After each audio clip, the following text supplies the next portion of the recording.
I should probably unmute my mic first. That would help. Hello. How's it going? I hope you're doing well. Welcome to the stream. Tonight is going to be a bit of a different one because I'm not going to be playing a video game at all or doing anything. I don't really know what I'm going to be doing. I've nothing planned, to be completely honest with you. I'm literally just going to sit here and talk for a while. I don't even have the talking part planned. So ideally people will ask questions. How's that graphic at the bottom look, by the way? I made that like 5 seconds before I started the stream, like, or maybe not 5 seconds, a couple minutes. I was like, yeah, on my end it looks a little bit pixely, but whatever. Missing an N in Connor, yeah.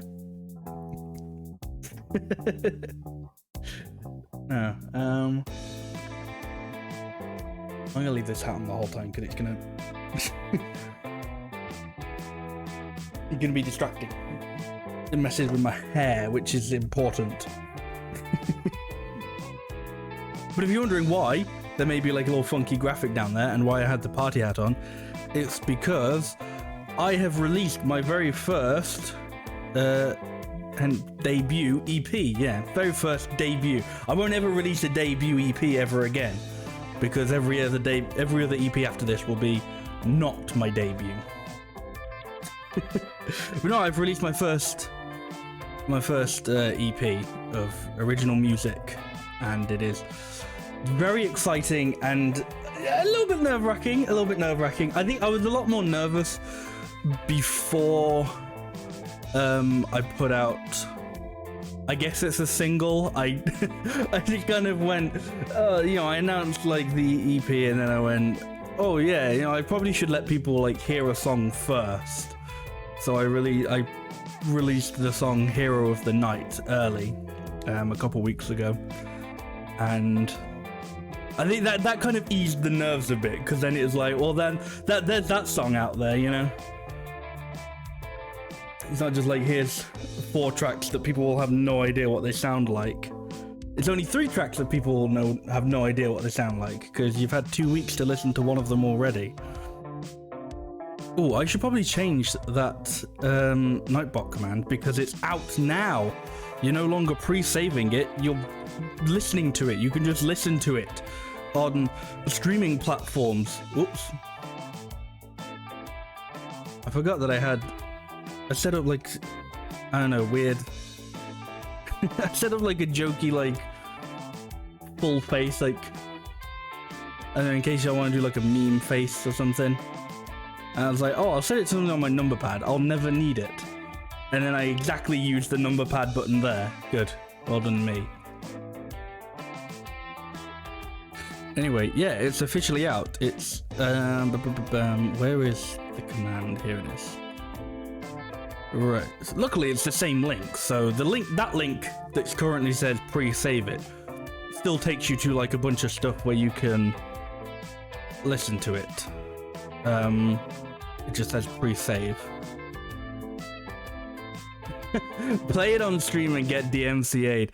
So that's actually something I don't know how that will work. Like, I'd like to say, oh yeah, if people want to play my music on stream, go right ahead. But I don't know if you will get, like, smacked with a copyright. Because a lot of this shit, like, is stuff that I've done, that I've never done before. That, like, I've released music before, but this is the first time I've done something other than literally just throw it onto Bandcamp. It is on Bandcamp as well, by the way, if you wish to have it in... I don't know, because if you wish to have it in some format yourself, like, you can stream it, sure, but on Bandcamp you can download it or you can buy it. It's pay what you want, so you don't even have to give me money. It's wonderful, but you can if you do so wish.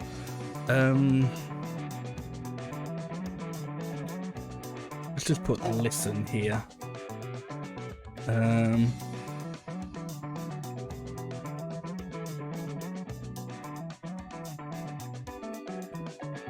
And then let's put the Bandcamp link. But yeah, so there's a lot of stuff that I didn't even know that you kind of had to do, like possibly naively, I kind of thought you'd be able to just go like to Spotify and go upload.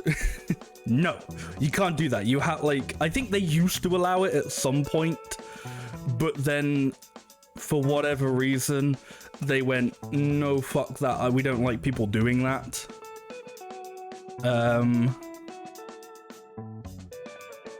So basically, to get it on any streaming platform, you have to have a distributor, or you have to go through a distributor, which isn't the same as a label. I feel I should point out, for, you know what, maybe even music people might not know that, but it's not the same as like a record label, which basically means, as far as I'm aware, I still own all of my music. Like, usually, like, if you get like a record deal or something, they like own your music, or like a percentage or whatever.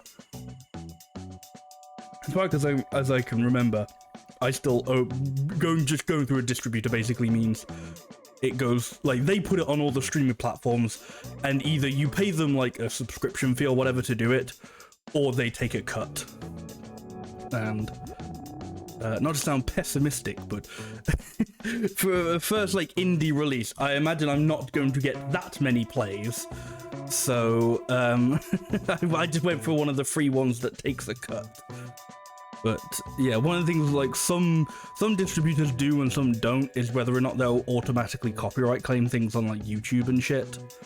And I genuinely don't remember if the one I went through does.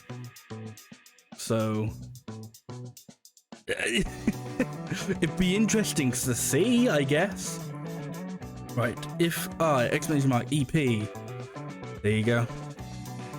So you can now listen through the many links, or you can go to the Bandcamp.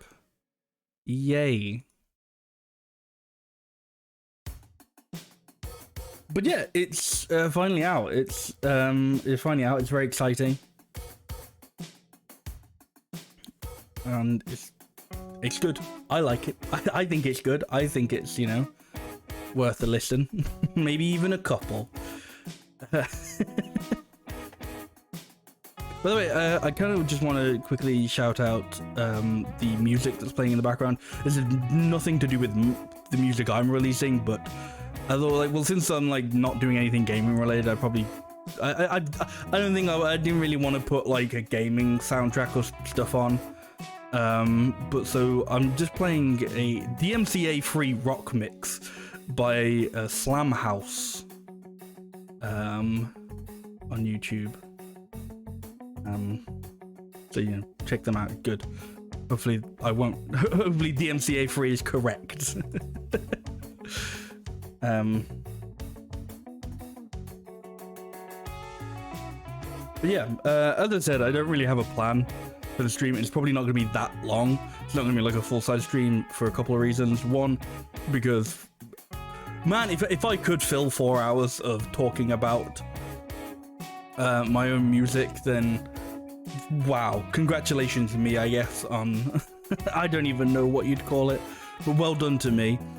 But also because if you caught the end of my last stream on Friday, my ear wasn't doing too well. It was playing up, and I think I've got like a minor ear infection again. I say again because I had one like fucking last year. It fucking sucks. It's not doing too bad at the moment, but that's why I've only got like the one earphone in, because I don't exactly want to make it worse. So I'm not in like tip-top 100% physical condition, but that doesn't matter because I'm not really doing anything currently. It doesn't matter because it's not like I'm going, oh, I'm gonna do like a live performance of it. No, I've already done the music, I've already recorded it, I've already released it.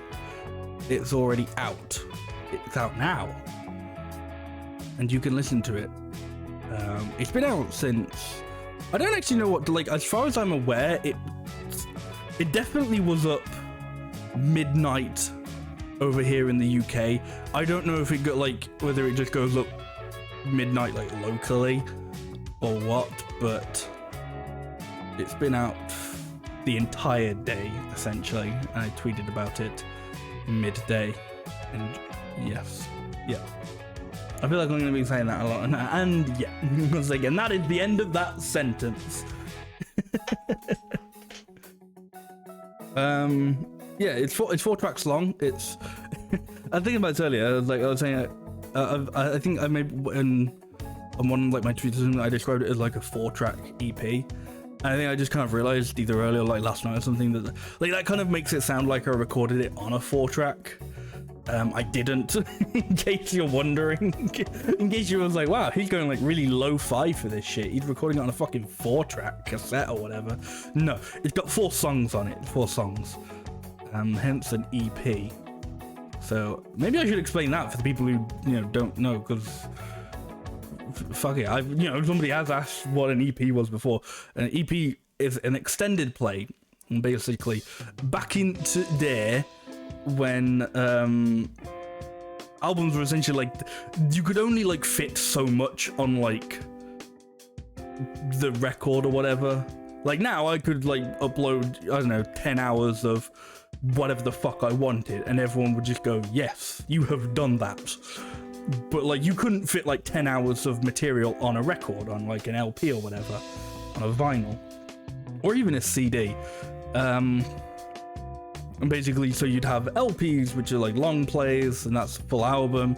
And then EPs would be extended plays, which is not a full album. I think they're supposed to be like roughly 20 minutes or something, I think. Let's look at average EP length. Not average EO length. An EP is 1 to 3 songs. With one song at least 10 minutes long. No, I don't think one song has to hit 10 minutes long. I'm not fucking Rush. I'm not doing like these prog rock epic fucking musical suites. I'm not doing that. But basically an EP is longer than a single, which is just, you know, an A side and a B side. And it's shorter than an album, which I'd say standard for an album is like minimum 30 minutes. I'd say like, I reckon like if you maybe hit like the 20 to 25 minute mark, it's more just a mini album, which is like not even officially a thing, it's just a term. But yeah, but this only hits 12 minutes, so EP it is.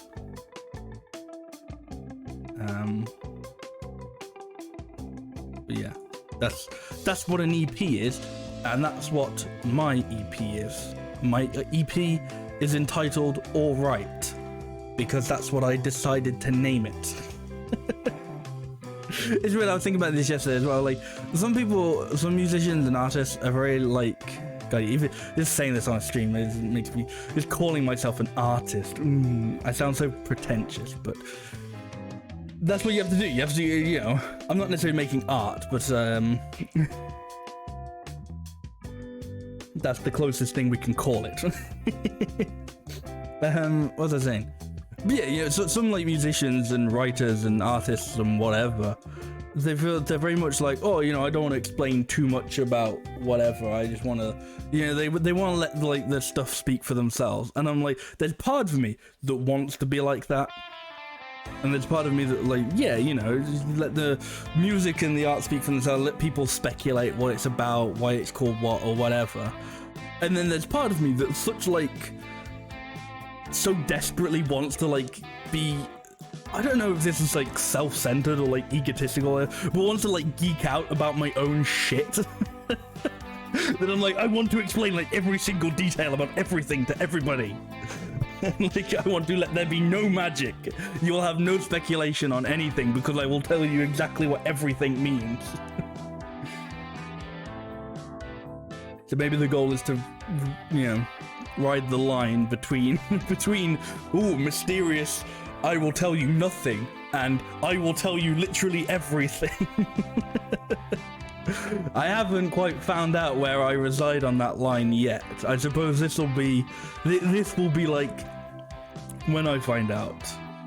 Yeah, this will be depending on how much I talk and how much I reveal and shit like that, you know.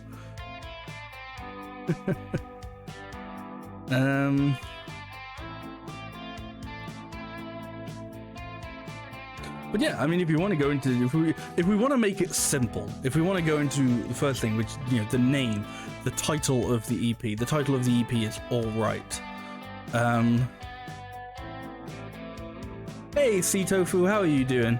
Thank you for the 31-month subscription. I appreciate that. Thank you so much. Thank you. How are you doing today? Haha, I've just... a sub has distracted me from telling a story. No, you haven't distracted me now.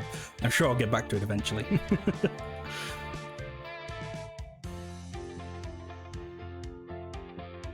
But, yeah, so why is the EP called All Right? Kind of a couple reasons, really. You're doing well, you changed name from Marathon Seagull. I saw that on your Twitter, yeah. It's good to hear you're doing well. Yeah, so there's a couple reasons to why it's called All Right. I guess one of them is just because I wanted like a short, snappy name. I just wanted like a kind of 2-syllable, bam bam, sort of very quick, very concise name for the EP. I guess at the time I thought of it, it wasn't necessarily an EP, it was just the idea of a collection of songs, and then eventually it turned into it just kind of became, well, the only amount of songs I have for this are an EP.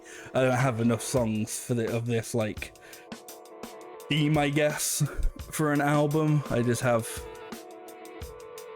you know, I have the few tracks that you hear on the EP and a couple more that didn't quite make the cut for various reasons, which I might talk about later.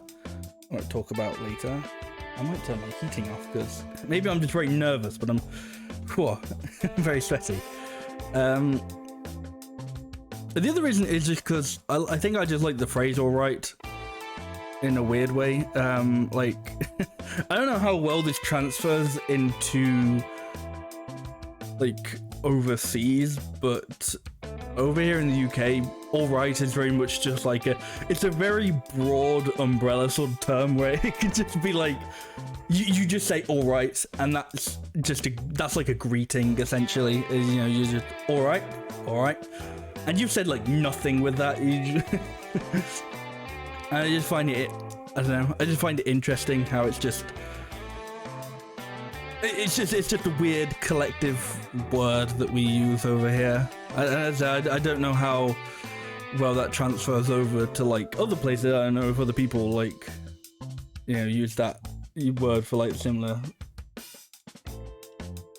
But I think that's why I like it. You know, it's just a very quick, concise sort of, you know, 2-syllable top sort of name that I was kind of thinking of, because I was kind of inspired by the naming wise inspired by 2 albums which will both have 2 syllables in it, the Green Day album Nimrod and the Real Big Fish album Cheer Up.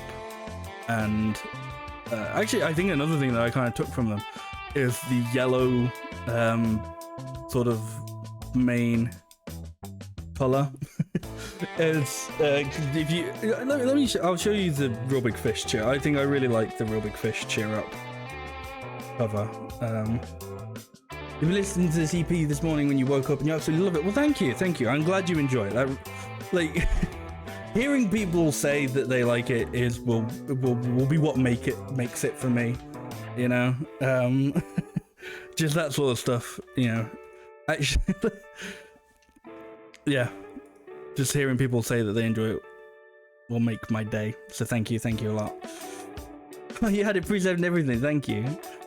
I don't know, like, irritatingly, I couldn't really see if anybody had it pre-saved or anything. Like, that wasn't a stat that was given to me, unfortunately. So I had no idea if any of, like, the marketing I was doing anything, but it's good to know that some people did go for it. So, Let me get this on here. I worry that this might be absolutely massive, but we'll see. It's not that big. So this is the album art for the Real Big Fish album Cheer Up, which was one of the inspirations for this album, for this EP.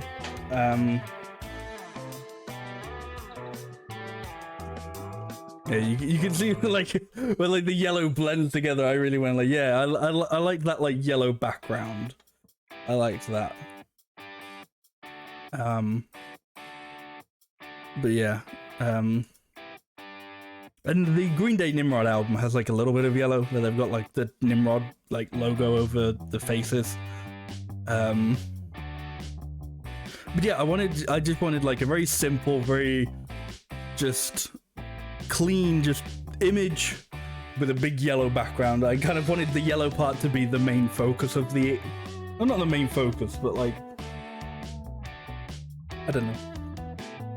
I think I'm a weird person who likes the, I'm not weird, but I like the idea of like coloring going with albums. So like each, like an album having like a color for it, and not just in like the, oh, you know, like the band Weezer, where they release like self-titled albums that just have a color. Like I'm fine with that, but I think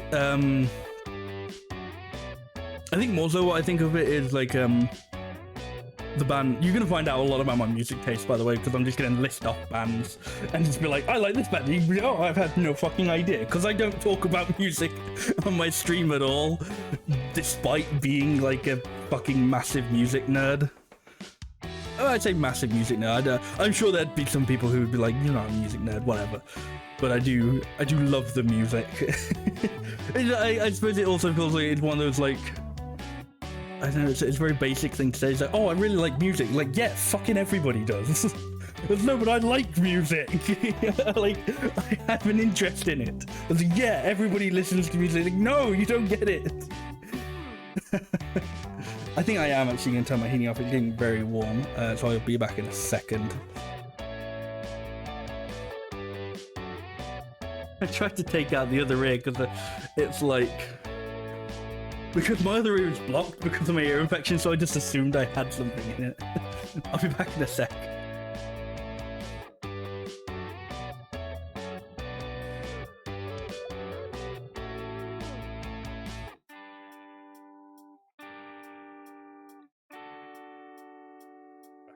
As you can see,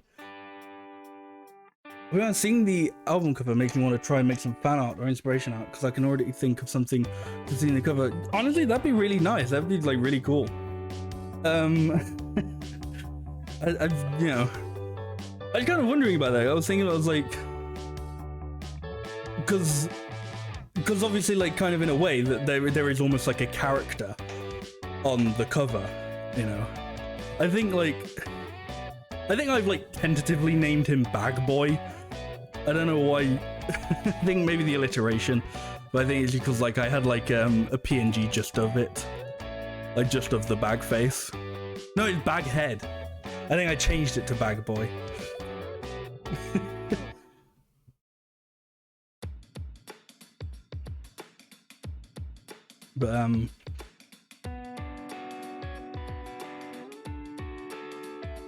But yeah, so what I was saying before I got distracted was the idea of like album covers and albums having like colored themes and being themed around colors.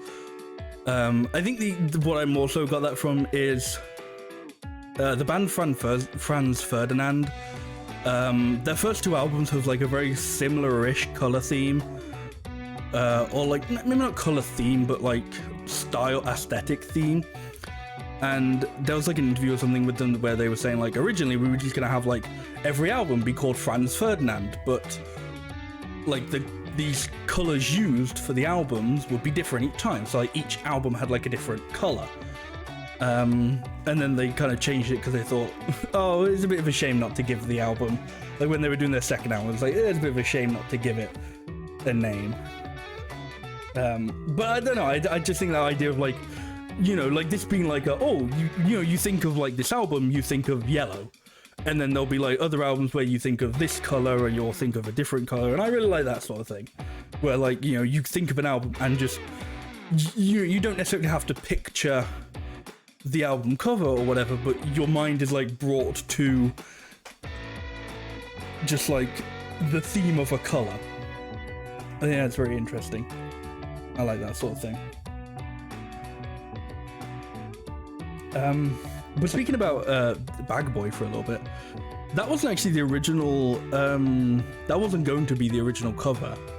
My original idea for the cover more closely resembled the cover that I made for keep opening the wrong folders. The cover that I made for the Hero of the Night single. Which, if you haven't seen, let me get hopefully the right one up. Can I do that? Ooh, I can do that. This is very big. So, yeah, the album covers were all made by me, by the way. Pretty much everything was done by me on this EP. Literally, the only thing that wasn't was I had my brother record some trombones on Hero of the Night, and that was it. But yeah, there's so the horn section on that is half me, half my brother, and that's the only thing that was done by somebody else. But yeah, including the fan art, the cover art and stuff. So yeah, so the Hero of the Night cover.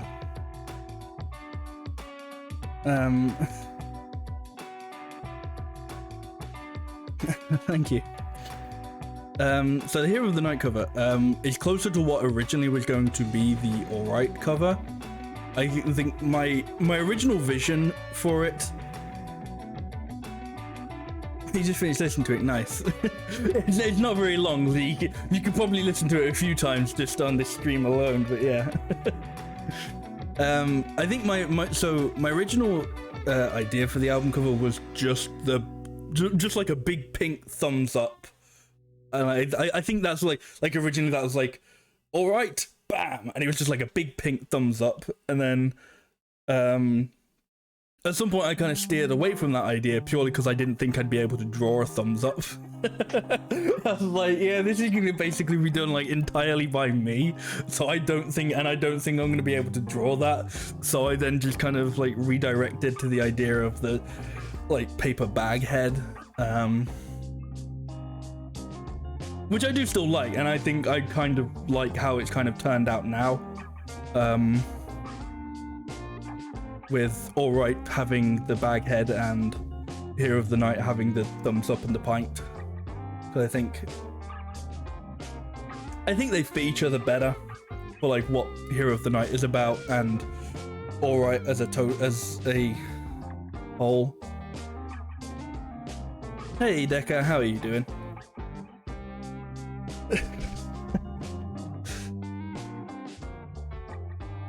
So yeah, that's a little bit about the album art and the title and stuff. I don't have a next planned topic, so if anybody wants to throw out any questions or anything, now's a great time. Before I like think of a topic. Yeah, I'm glad people are enjoying it so far. That's, yeah. As I said, that's gonna be the thing that kind of makes my day when people tell me, it's like, oh, I've been listening to this. It's very good. When people tell me how good I am, no. I think it's that there's a weird, like, I don't know if disconnect's the right word, like, I worry about saying this because I feel like people might get the wrong impression, so you know, like, there's a different feeling you get when somebody like the difference between somebody just like liking a post on something and like liking a tweet or whatever. And I'm not saying I don't appreciate that, obviously I do, but there's a difference between somebody doing that and somebody like interacting with a social media thing, or saying, or like you reading them, or them saying to you, I really liked this. And I think, you know, obviously I appreciate any and all of it, but you know, hearing people just say like, words and shit instead of that sort of like condensed social media, like here's a thumbs up sort of thing. I don't know. It hits the dopamine harder.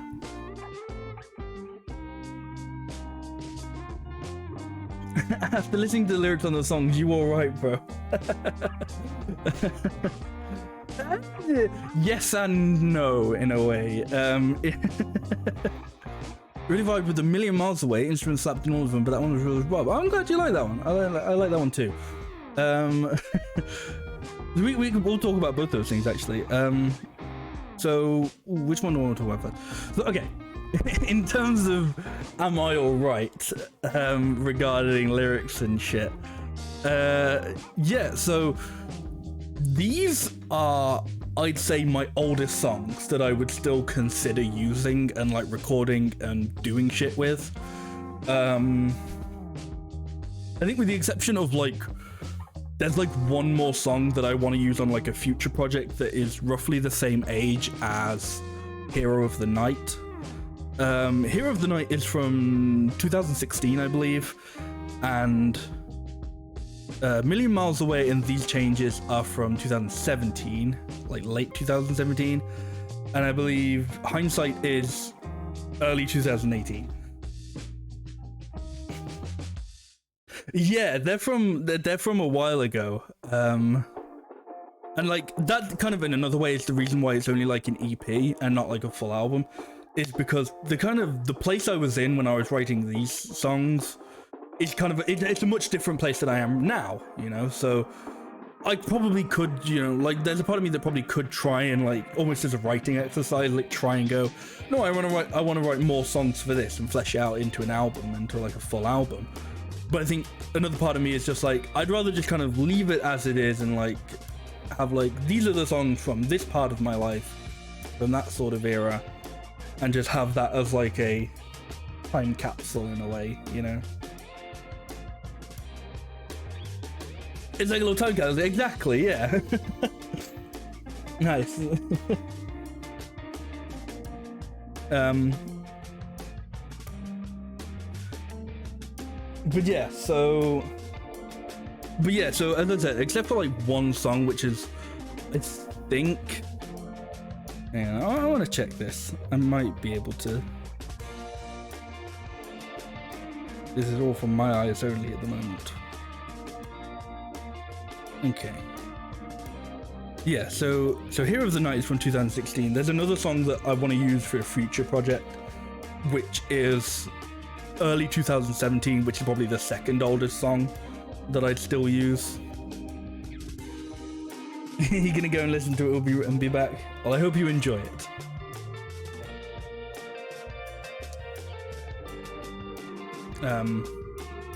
But yeah, so yeah, as I said, so those songs are kind of from like, you know, they're like it's kind of weird because as like each year goes by, it's like wow, these songs are just getting older and I kind of haven't done anything with them. And you know, eventually like, more songs pile up and I just kind of sit on a bunch of songs that I'm not doing anything. And I think I recorded this over, it was either June or July last year. I don't remember which month, but I basically recorded it over a month. It was one of those months. And yeah, and I think that's another reason why this is kind of like my first release, is because it's quite small. I was quite comfortable with just doing something small where I could like get to grips with things, because I have recorded music before. I mean, if you follow my YouTube channel, that you know that I've done music before, because I've done covers of songs and video game songs and stuff on there. But I've recorded like other music, like real music. I don't know what you'd call it, but but those were like so long ago that, you know, whether or not I'd remembered any of the skills from it, I don't know. And it's all like I think I was 16 when I released some older stuff, and I'm not going to share it with you because it's stuff I released when I was 16. And it's all, you know, terribly mixed, and You know, they're the kind of songs that a 16-year-old would write, which well, take that as you will.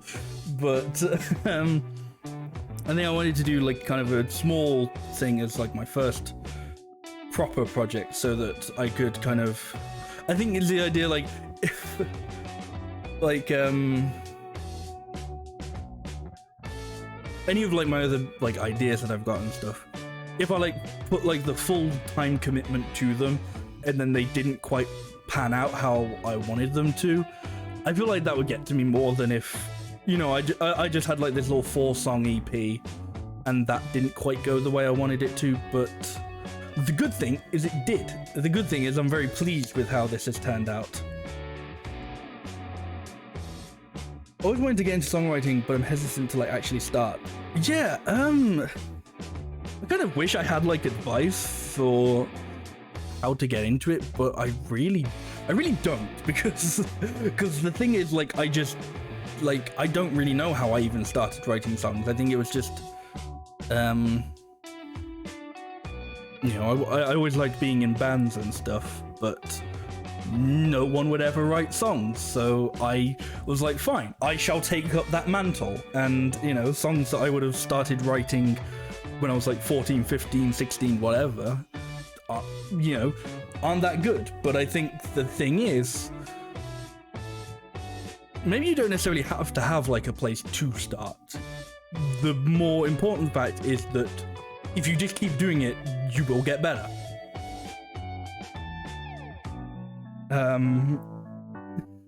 Like, it's kind of almost cliche as it sounds, like, even though actually I think only Hero of the Night is from this period, I kind of group alright as in like, I kind of associate it with my first year at university, and there are like I wrote a load of songs during that first year of university, and as I said, like, I've only got 4 songs that I was like, yeah, I'll put on this EP. But then, you know, then the next year I wrote a lot, you know, I continued writing a lot of songs, and eventually you just kind of get to a point where you're comfortable with what comes out, and sometimes things still change. And sometimes it's just nice to try different things, and like your approach will change. Like, God, like Hero of the Night, I think I like most songs that I'd say I'd write, I do write with music at this time. Hero of the Night, I didn't. Hero of the Night, I think I entirely wrote on my phone on the way back from a bar. like that is the story of Hero of the Night, is on the way back from a night out, I just wrote that entire song on my phone.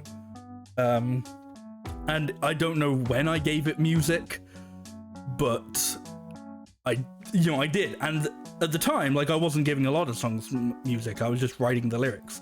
And I think maybe that's partly why I don't like a lot of them, is because I just can't hear the music to them. But I don't know, but the music came to that one a lot later, whereas some songs will be like, the song might have started with the music and then the lyrics came later. It's a weird thing that you can't quite, everyone will have like a different approach to, and as I said, sometimes your approach will even change. Like, there are some songs now that, like, you know, I have ideas for and I have music for, but I want to fully write them when I'm kind of like in the studio, you know. I don't want to like, I want to try and piece out the song first and then write once I've got the whole song.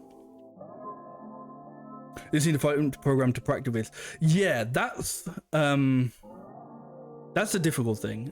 Interestingly, like, I thought about this the other day because Decker made a tweet about some of the art programs he uses and the fact that they're free. And I was thinking that that's actually like a really interesting thing, because music doesn't really have that sort of thing. Like, I feel like that's kind of a big entry into music creating, is the fact that, like, you have to buy the software and it's not cheap. So it feels like there's this kind of just arbitrary, like, monetary gateway into it. So yeah, I can definitely kind of see like having a program to practice with can be difficult because there's just not like a lot of easy stuff out there. I think most things will like offer like a 30-day trial or whatever, but even then, that's kind of like, that's limiting. I think that was one of the things that like I did with this was like, so the program I used for recording all of this and I reused for all my music is Cubase, which I feel confident in saying is almost nobody's choice. Like, I feel like if you ask most people, they'll say like FL Studio, Ableton, that sort of thing. I don't think anybody says Cubase, but I am just like, I got like a copy of Cubase off my brother-in-law like many years ago, like probably around maybe like 10 years ago, and so that was like my first experience with like proper recording software. And then that's basically like, well, it's the only one I know, so I have to use it. But yeah, it was just a matter of like biting the bullet and going, okay, I'm gonna pay like 80 quid or whatever for current modern Cubase, and then that's it. And then like I've got it, and then I can do shit with it. And obviously it's difficult if you don't know whether or not you want to try it, or like if you're still just, you know, if you're figuring things out, because, you know, it's a more difficult bullet to bite if you're not quite sure on it, you know? It's one of those things where I kind of wish I knew what the solution was. I wish I knew like kind of the easy side of it, but I don't. But yeah. When are we gonna hear the legendary bongo solo in studio quality? So, yeah, actually, I do have, because I've got a couple of congos, and I will say, congos will make an appearance in my music eventually. Trust me. I think one of the more recent projects I've been toying with, I think, has a good fit for congas and bongos and that sort of sound. So it might not be soon, but I think eventually we will get there.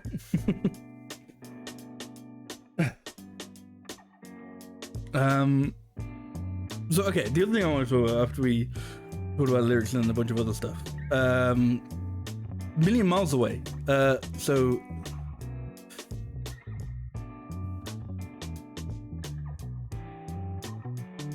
yeah, I like like unfortunately there isn't really like that.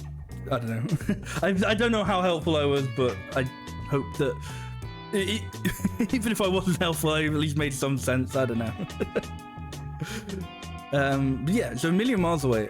So a fun fact about Million Miles Away is I think I want to say maybe the day or 2 days before I uploaded all the music to the distributor that I use. The day or the 2 days before, I basically re-recorded an entire guitar part. Like, I had like I would just keep going back to this song, just going, I'm not quite like, I wasn't quite happy with how like one of the guitars goes or how the guitar is. Like musically the guitar part is the same, but I think it was more so the tone of the guitar. And every time I would go back to it, I would try a bit of it and then go, no, just keep it the same, don't change it. And then yeah, a day or two before I was going to upload the music to the distributor, I just sat down, I was like, no, fuck it, I'm changing it. And I just like, you know, went into Cubase, plugged in my guitar, and went and just like played through the song a couple times with like a different guitar tone. Because I did like, so that song has like 2 guitars in it. One on kind of like each ear, as far as I can remember. I'm pretty sure, yeah. And as I said, like originally they're just kind of, well, actually originally it was just one. I don't remember why I added the second one. I just did. I just did. I think I thought it was, you know, like, to me that song's very Weezery. So I was like, oh, I'll add a second guitar to this. But then I could never be quite bothered or never quite satisfied by how the second guitar part came out. So I would always just kind of almost take like a lazy way around it, and I'd just like... I'd like take parts and like reshuffle them so that... Because if you just double it up, it sounds weird. If you double it up, even if you put it on different ears, all it does is just sound loud.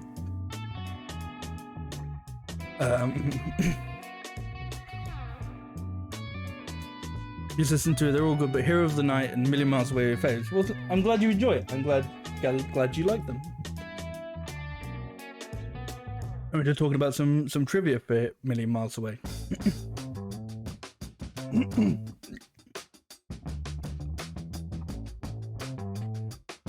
When you sang about getting out of here, I thought about the Meatloaf concert you went to.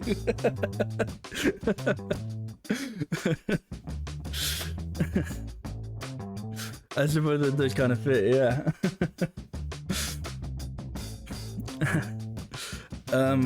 Yeah, so as I was saying, so if you like take just anything, if you take a recording and just duplicate it, even if you put it like one on each ear, all it really does is just make it louder.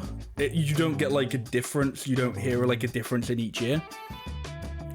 But even if you use exactly the same like guitar tone or whatever, you use exactly the same presettings and whatever, or you sing a line exactly the same way, if you then do it, it'll sound different, and it will sound, you know, you'll have the effect of having multiple parts. So that's kind of what I was doing with the guitars on Million Miles Away.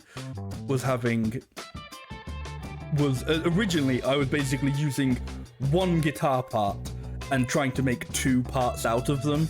So just like cutting and copy and pasting, cutting and snipping and like moving things around, so that at no point the same part would, like the same like bar of recording or whatever, would play at the same on like both tracks. But I don't think I was ever fully satisfied with how that came out. I think maybe I just convinced myself for a long time that it was fine. But yeah, but then the day or 2 days before, however, like it was very, very short. Like if I did this to like a record label, they'd fucking kill me.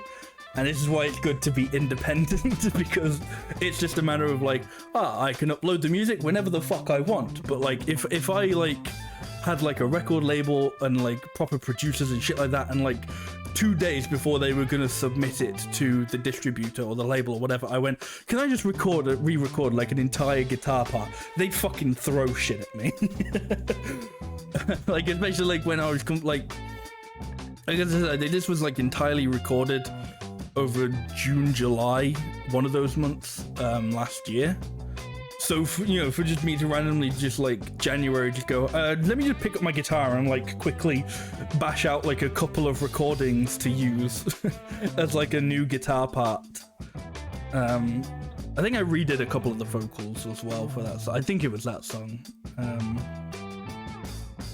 Yeah, I think it was either that or These Changes, but I'm pretty sure it was Million Miles Away.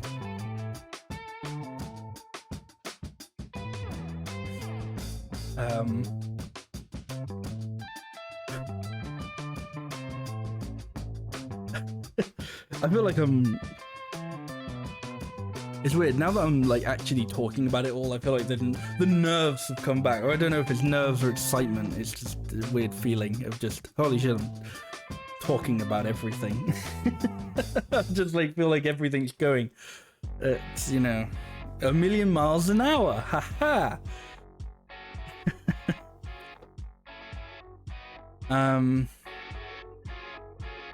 Yeah.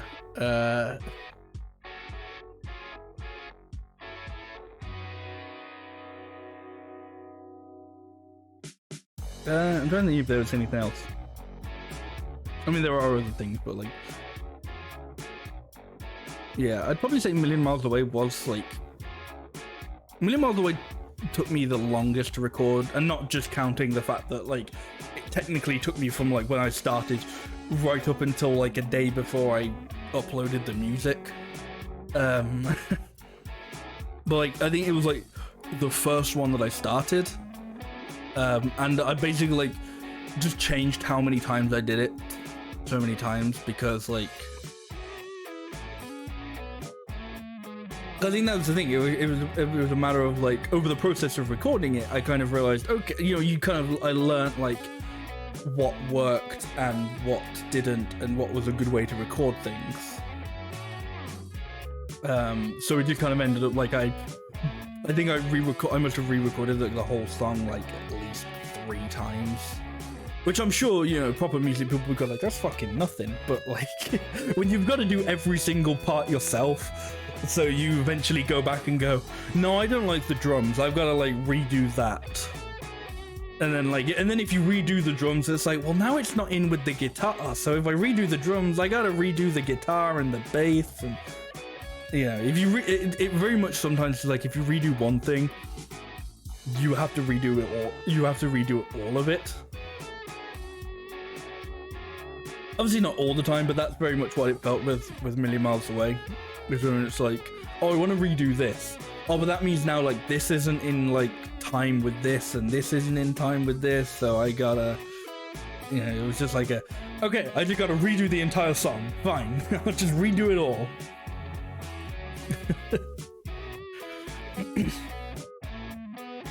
But yeah, similar thing happened with these changes, kind of.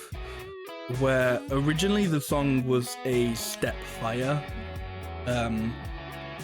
So what I mean by that, in case you don't know music terms or whatever, is basically you imagine a guitar and you imagine a fret.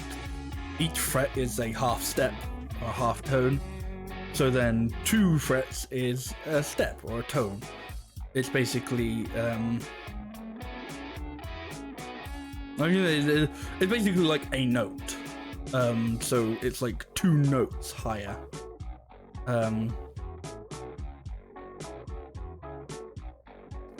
Fuck, what did I change it? I can't remember. Oh no, I remember, because I think I was like, hey, I remember that I did like change, I like did tone it down, like I re-recorded the entire song down a tone. But why did I do that? No, the reason I did it is because I basically like did the whole song, and then I got to like the vocals, and I was like, yeah, this is like a little bit out of my range. Like I couldn't quite make the vocal range, like the vocals work with the like, I guess, key it was in. So I basically just went, okay, I'm just like moving it down a tone. But by the time I'd done that, like I had already written like all the parts, and I had written like the bass line and stuff. So because of that, I actually played the bass in that song in drop D, just because I was like in the original, like I would have played like an open E. So if I'm assuming this is tuned, you might not hear it. No, you don't hear it, but like, so like this, it's like this one. That's an E. It's usually an E. And obviously in open, you can't go lower than that without tuning changes. And because like in the bass part, I played an open E on the original tuning of the song. I was like, okay, but I still want to keep that. So I had to like play in drop D, just so I could keep the bass part the same. Again, I guess for musical people, drop D is usually what like, it's usually like what metal music is played in and stuff like that. Like usually very heavy stuff is played in drop D.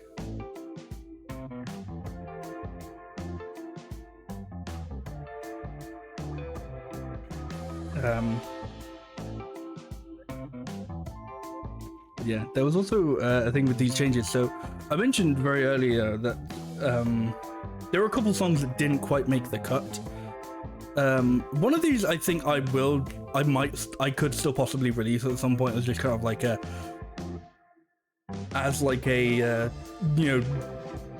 back cut from Alright as like oh, this didn't quite make the cut. But originally so the song was called Best Day, and that was going to be on the EP instead of these changes. And it's funny because originally I was like, oh, I kind of like these, but I feel like I only have to pick one because they used very similar chords. Like, they weren't the same song, and they definitely had slight changes, but they used very similar chords. So I was like, I feel like I got to pick one. And originally it was going to be Best Day over these changes. And then at some point, I think I just went, actually, no, I prefer these changes. I prefer that song. And then I ended up moving it down a tone anyway, so it wouldn't have used the same chords. It would have used like the same chord progression-ish, but not the same chords as these changes, or its Best Day.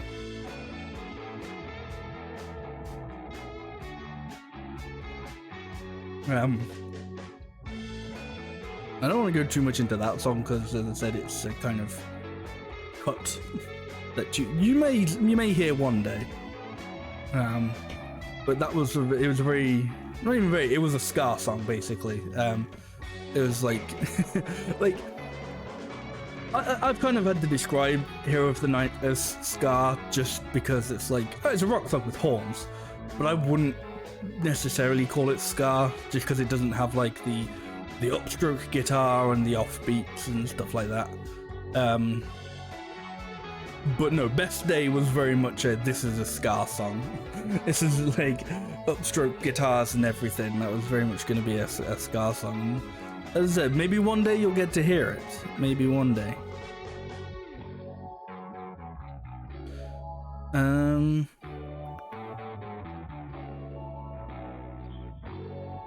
trying to think if I have any like interesting trivia about Hindsight, and I don't. I don't think I do. Like, all I can really say is that was kind of just like the quickest. Like, that was like the easiest song to record because it was just, you know, play the guitar part, do the vocals, maybe like redo the vocals, maybe redo the guitar part, whatever. I think I maybe did it in like 2 takes of each. Like, being a very simple song, it was very easy to record. Thankfully. It's a very wordy song though, very, very, very wordy. Yeah, again, I don't have a current tangent to go off on, so if anybody wants to ask any questions or anything, again, if you want to ask any questions at any time, even if I'm going off on a tangent, feel free, because then even if I, you know, take ages to get to it, I will, you know, I'll try and get to the question, like, after current tangent finishes.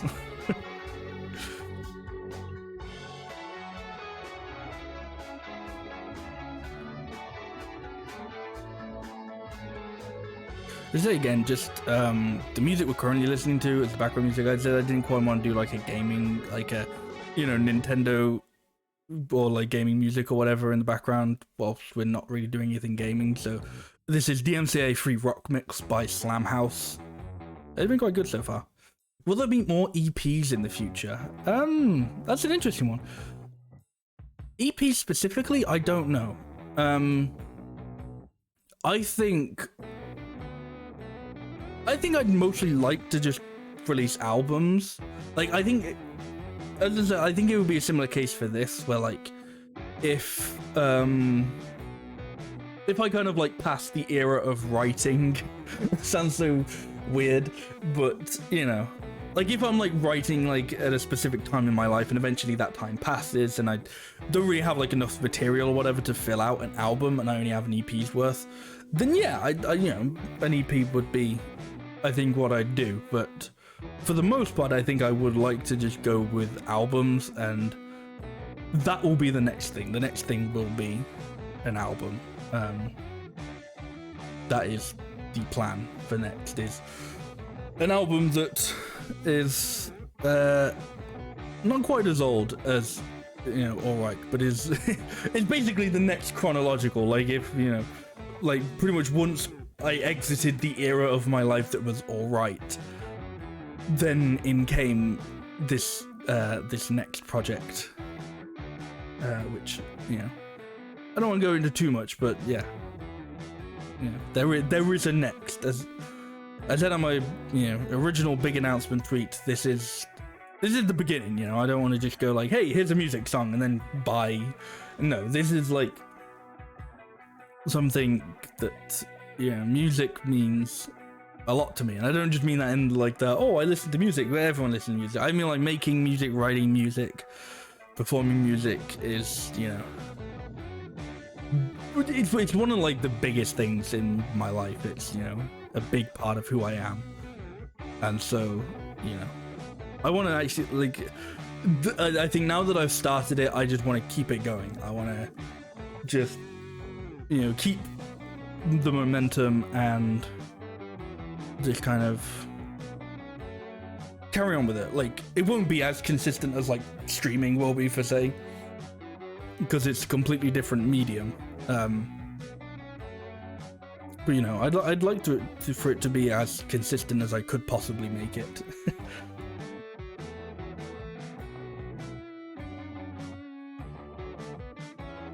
Hey Scott, how are you doing? Oh, no worries, no worries. I've always found the process of music writing so fascinating. Yeah, it's weird. You're doing alright. I don't know if that was intentional, but very well done if it was. That's good to hear. That's good to hear.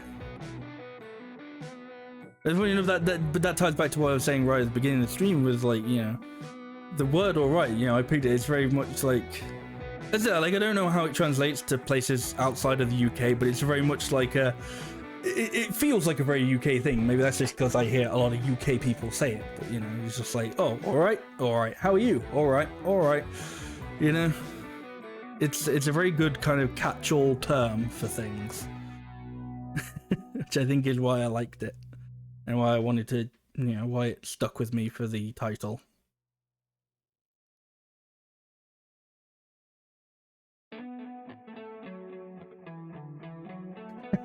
We got alright, now we need all left, yeah. That's like the evil version of alright.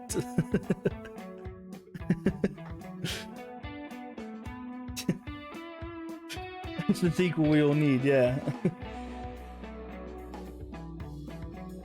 I'm just pouring myself a little bit more drink.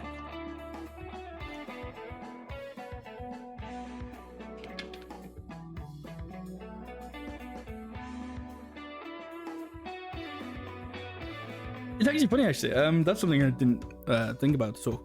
But so back when I was writing Alright, because as I said, like Alright was mostly written 2016, mostly 2017, I guess. But recorded last year. I think like there was a brief period when like before like I basically kind of accepted that like I wasn't writing for Alright anymore. I was writing for like future projects, or I guess at the time they were current projects. I guess now they're more sort of past projects. I don't know. I took so long to do things that they've blended in from past, present, and future. But no, actually, at some point there was Alright was kind of going to be part of like a trilogy of sorts, like it's kind of going to be like an introspective trilogy of like, Alright was going to be like, Alright was like based on like my thoughts and feelings on like myself, and then there were two other albums. This was like back when it was actually just going to be an album. I didn't realize I didn't have enough material. And then like the other two were going to be like my thoughts and feelings on things, like other things. So I think one of them was going to be like friendships and like platonic friends and stuff like that, and the other one was going to be like romantic relationships and stuff like that. And eventually those changed and got scrapped, and you know, everything has been rearranged. You know, no projects stay the same for all time, and sometimes that's for the better, sometimes, you know, it's just how it is, you know. As I said, you know, like as I said, originally it wasn't planned to go into Alright as like this is an EP. It was just eventually you realize, so much time has gone by that you're not writing songs for that fit this project anymore. You know, you're not doing things that fit the idea that you kind of shaped. And I guess in a way you can either then like change the idea so that it catches up to what you're now doing, or you can leave it as it was and just you know, and kind of do what I did and just accept it's only going to have 4 songs. You know, it doesn't need to be a full album, it's just going to be an EP. And then you know, and then you don't have to go like, because as I said, like the alternative is then you kind of catch it up with you change it so like it would no longer be all right. Not to it is sometimes confusing referring to this because it's like it's no longer all right. It's fine, no, but it's not all right to the album. You know, it's like, you know, the idea of like if you were just born like a day later, you know, how different could your life be? Like you may not think it would make that much difference, but it could. You know, if you just changed like a single thing about it, if you just decide like, no, I am going to like change this and alter it, I need to like change the idea and the theming and how I view this album or this EP or this idea or project internally, it shapes, you know, you need to mold, if you can mold it so that you can fit other things to go with it. And I'm not saying that's necessarily a bad thing, like that is how I've done other things, like this will be more so a story that will make sense in the future when I release a different, when I eventually / hopefully release a future project. But originally it had a completely different name, it had a completely different idea, and then, oh no, it had the, no, God, let me try and think of it right.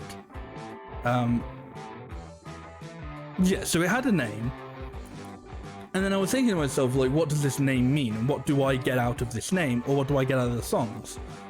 And eventually I kind of realized that, like, what I got out of the songs and the theme I got from the songs didn't quite match up with the title and, like, the theming of the album. They were 2 different things. So I had to change, like, so it was the idea of I had to change one of them had to be, like, changed and shaped so I could fit different things in. And then kind of once I'd done that, it became much clearer and kind of, you know, it allowed me to see like, oh, so this is like what I'm doing. I know what I'm doing with it now. I'm not like I've got a clear mind and a clear kind of idea of what this project is.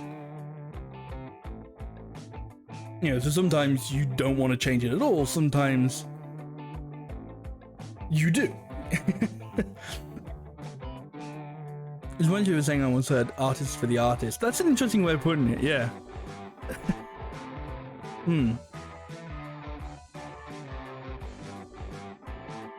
I think it's a really interesting way, a really interesting thing.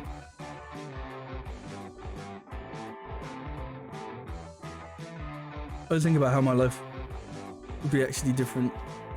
How will my life be had I actually been born on the August 31st day, 2 weeks later on the 15th, so I fully get it. Yeah. Yeah. I think actually, funny enough, that kind of ties into, that's kind of what the song Hindsight is about.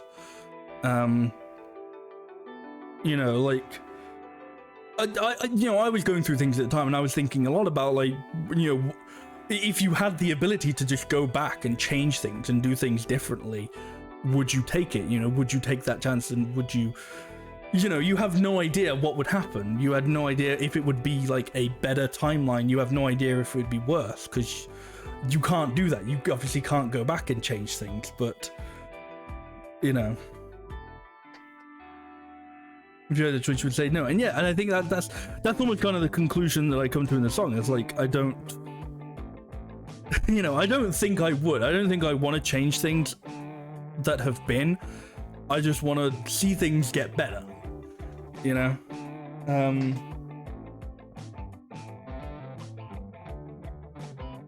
I don't know, like I was saying earlier, like I kind of, you know, we'll find out how I ride that line of, oh, I don't want to talk, like, I don't want to say anything about, like, what the songs mean, and I want to tell everybody, like, everything about everything, but, I don't know, like, I think sometimes if it comes up, it's interesting to talk about, and that's, you know. Yeah, you want to stay perfectly balanced.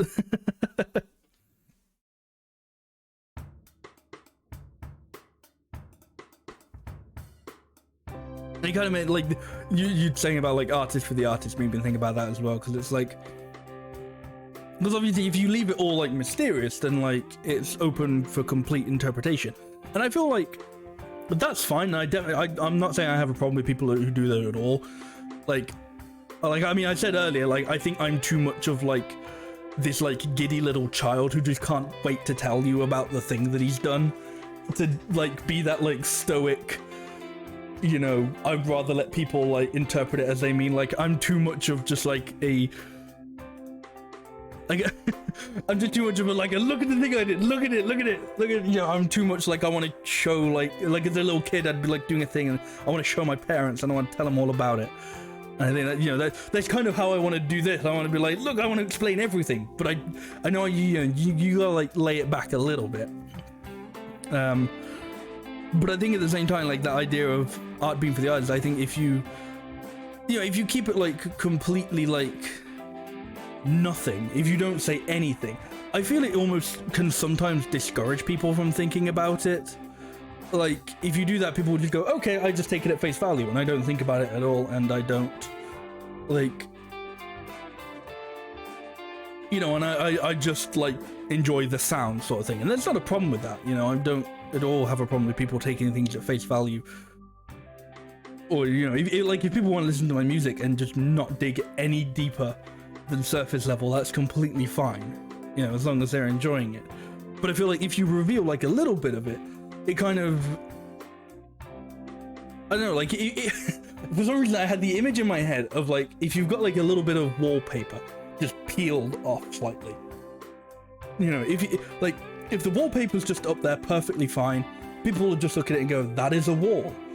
But if you like peel, like if it's just like a tiny bit that's peeled off, there'll be people who want to go, well, I can see that it's peeled a little bit. I want to take it and I want to peel it more and see what's underneath it. I want to go further. And like, neither one is like the correct thing to do. But I think it's I think it's just an interesting way to think of things.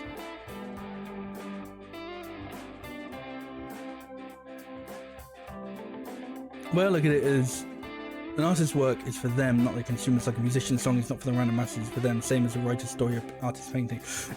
I think I completely agree. To the point where like when I made like my like my music Twitter and stuff, the phrase that I had for the bio was just music for myself, by myself, or music by myself for myself, because at the end of the day, that's what it is. Like, I'm glad people enjoy it, and obviously I want people to enjoy it, and I like it when people enjoy it, but it's for me. Like, I've written it and I've made it for myself. If people like it, that's great. I'd love that you like it as well, you know. But I think even if nobody did, even if everybody told me it was shit and it sucked, yeah, it would be heartbreaking, but I think I'd still write, I'd still listen, I'd still like do stuff. I might not like publicly release it if everybody told me it was sucked, but I wouldn't stop because it is for me, you know? It gets bad when those people think it was for them. Yeah. Yeah.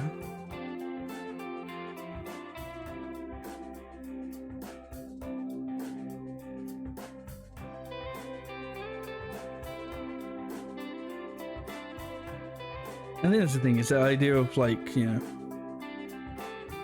you're not making things for people, but more so you're letting people into this kind of, almost like, you know, like, I don't think I'm this level of it, but letting people into a world that you've created sort of thing, you know, letting people have a look sort of thing. Worst case of this is when an artist alters their work for the fans, which point it becomes less about them. Yeah. Yeah, it's difficult with that sort of thing. Because like, it's one of those things where like, you know, like, it's kind of easy to get lost in it, in a way, you know, like if people go like, oh, I really like this thing, but I didn't really like this, it's easy to go, oh, well, I should just do more of this, then, you know. And it can start very small and just kind of eventually kind of snowball out of control. And it's, I feel it's almost sometimes you may not even know it's happening yourself as the creator, you know? And you know, like I don't think I've been in the game long enough to say like I'd be able to recognize like it happening or whatever. It's just like, you know, or like I like I don't believe it's happened to me, but I don't know. You can't please everyone. Yeah. Yeah.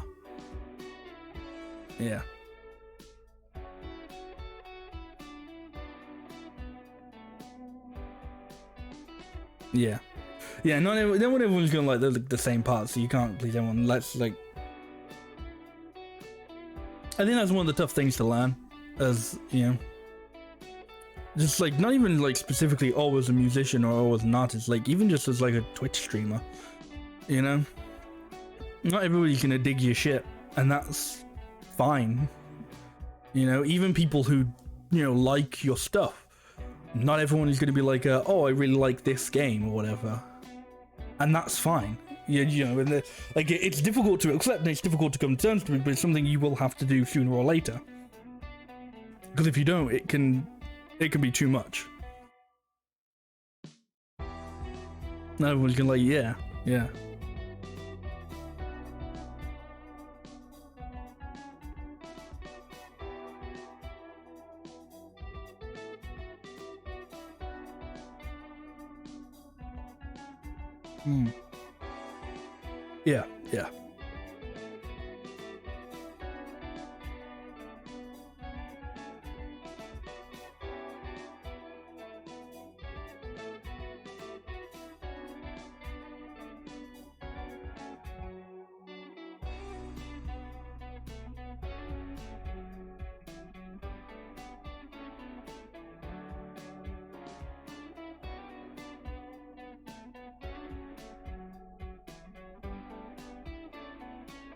Well, I mean that got kind of surprisingly deep, but I'm completely fine with that now. I think it's topic too serious now. Just about that, like, that got surprisingly deep, but that's kind of like, I'm very much like, fuck it. You know, I have literally no topics planned. It was just, you know, celebrate the fact that I have released an EP. And that, you know, that's completely fine. That sometimes we'll talk about the actual EP, sometimes we'll talk about the songs, and sometimes we'll talk about shit that's more than that. That's how it goes, and that's good. I'm gonna put on the part 2 of this. Again, this is Slamhaus on YouTube, DMCA free rock mix. I think we're very down to earth. People don't shy away from shit like this. Yeah.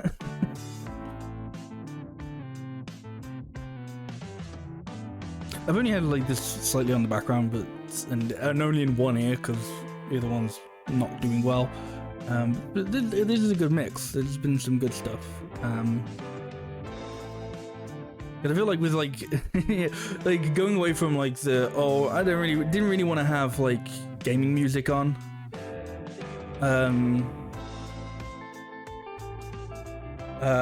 Fuck, what was I gonna say? Yeah, I feel like when you have like that sort of like, it's lo-fi hip-hop beats to study relax to sort of thing. I don't know, like I didn't do too much looking, but it feels like it's very like there's not gonna be like a whole lot of rock sort of thing, and even then, like as like alternative and sort of like indie or experimental or whatever this is, even this isn't like quite like what the EP is like, but I don't think I'd put like the instrumentals of the EP on in the background. It's too like doesn't fit like the theming, I guess, or the vibe. I've never thought about just doing instrumental pieces like what we're listening to.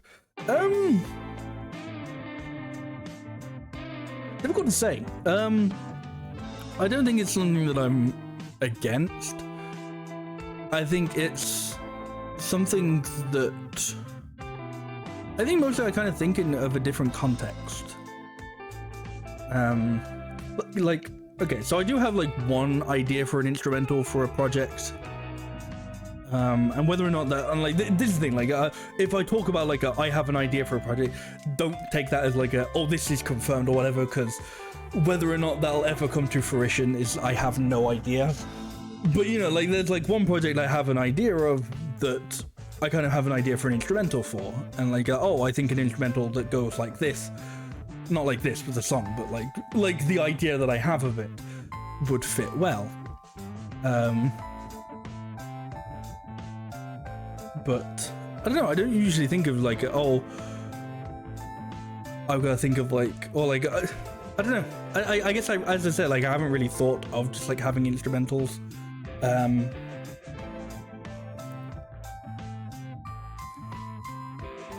But I also said like, I kind of think of it in like different contexts, and I kind of don't want to give too much away, but there's an idea that I'm toying with that is to do with the stream, that I think would kind of go well with what you guys are talking about with like the instrumentals and like the copyright free background music and stuff like that. But yeah, so it's something that I want to try and at least test at some point.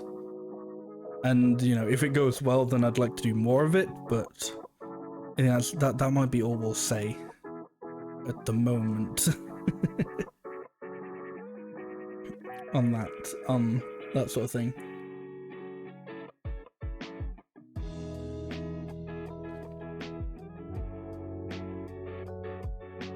I mean, then there's been times when I thought like, oh, maybe I could like just compose my own little piece of music or something for, you know, like stream intro or stuff. Like, I don't think I've ever been taken, I think maybe actually no, maybe once I've been hit with like a copyright thing for like the intro music. Maybe once or twice. I think like Dire Docs from Mario 64 will sometimes get you slapped. I think I used that once. I think sometimes Majora's Mask music gets you done in.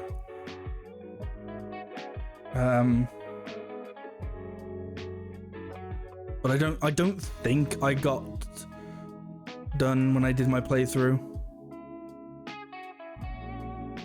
And this is the thing, like I don't monetize any of my YouTube videos anyway, and I think like this is completely off topic of like the music and shit like that. But something that kind of interests me is I don't think people realize that YouTube recently did a thing where they will just put ads on your video. You will make no money from it, but they will put ads on your video. And I think a lot of people don't know this, because I think maybe only like people who like somewhat regularly upload got like the email or whatever. But like I'm pretty sure it was sometime last year where YouTube just like sent out a thing saying, by the way, we're gonna put ads on everything now, and unless you're like a partner or whatever, you won't make any money from it. I've seen like a lot of people going like, oh, this channel has ads on it, like with like clip channels of like people's Twitches and stuff. People will go, well, why do you have ads on your channel? You're just making money off of someone else's stuff. And it's like, I don't think they put them there. I think YouTube puts them there. They're not making money from it. And you can't do anything about it. Like, if people see like an ad on one of my videos, I haven't put it there. So it's either going to somebody who's like claimed a bit of music, or it's just going straight to YouTube. And you know, and there's like, I guess unless I attempt to get like the video demonetized, as far as I'm aware, you can't do anything about it. Basically, the most you can do is monetize it for yourself. So as I said, even though I like don't monetize any of my YouTube videos because I just don't care, I have no kind of plan of like making YouTube my main revenue stream or whatever, even if I were doing this for a living. Yeah, like even though I don't monetize it, you still get you may still see ads on my videos and stuff. Despite the fact I don't want you to. I don't like ads in any way, shape or form.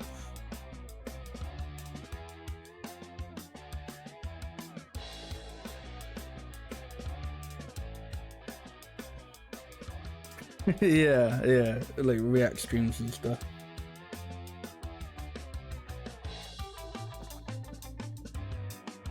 Ooh,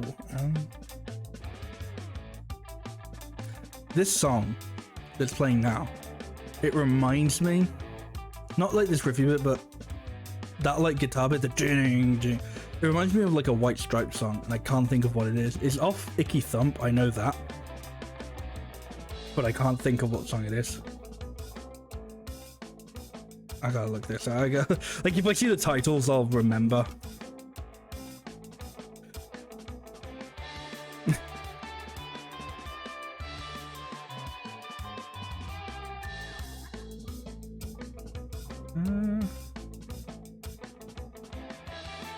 Catch Hell Blues, I think it might be.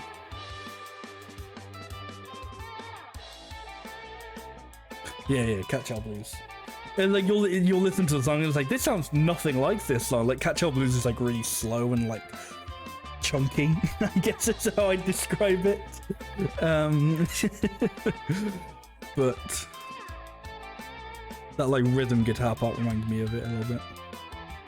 But if you want like, you know, if you want a wider view into my mind and music and stuff, if I ever bring up like a band or a song or whatever on stream, check that song or band or artist or whatever out, because there'll be a reason as to why it's in my mind. It's because I think it's good. And that's eventually what I'm going to do with like when I'm not in like promoting season on my music Twitter. Is probably just going to be mostly like, hey, I'm listening to this currently, I'm, you know, listening to this artist or this album or whatever, and it's good or it's okay or it's not as good as this or whatever. So, you know, if you want music recommendations and stuff that will, you know, occasionally sound like the stuff that I will make, then, you know, be on the lookout for that. I said be on the lookout, you can just go to the Twitter. It's not there currently, but as I said, it might be there eventually.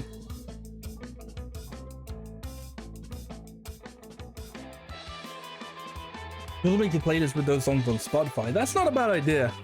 I think the problem is I really don't use streaming services at all. Like, I think I kind of almost alluded to this with the tweet I did in like late December last year.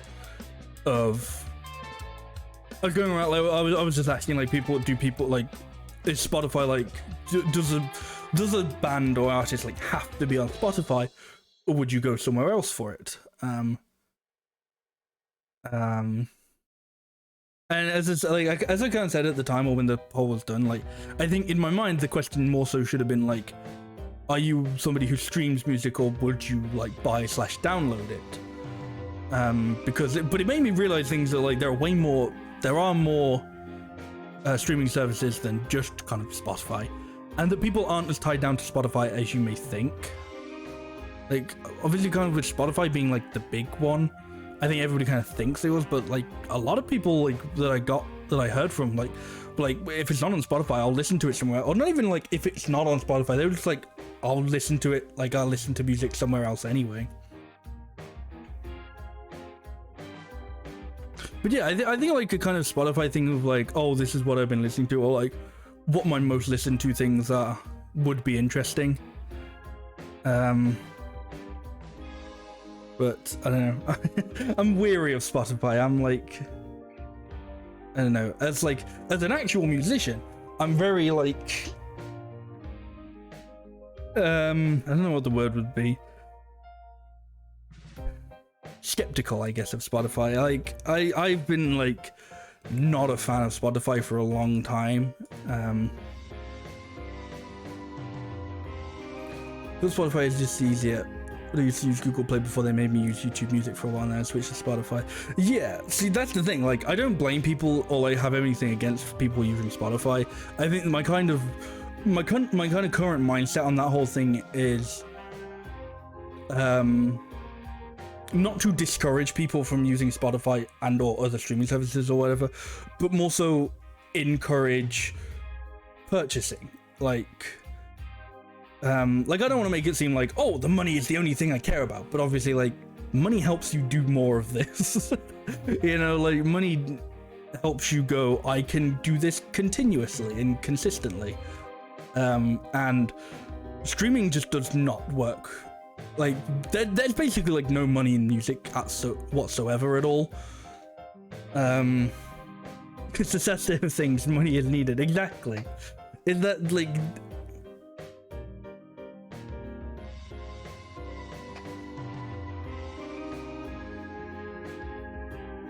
either support the artist directly if you can type B. Yeah, exactly. Like, so like I don't remember the exact stats. I don't even know if they give you the stats, but or not the stats, but like basically it's the kind of thing of like a single stream of a song is like 0.0001 cent maybe. I don't like that's not definite, but you definitely make 0.0 like you make 0.000 of a dollar or whatever. It's like you don't even get a cent per stream, I think.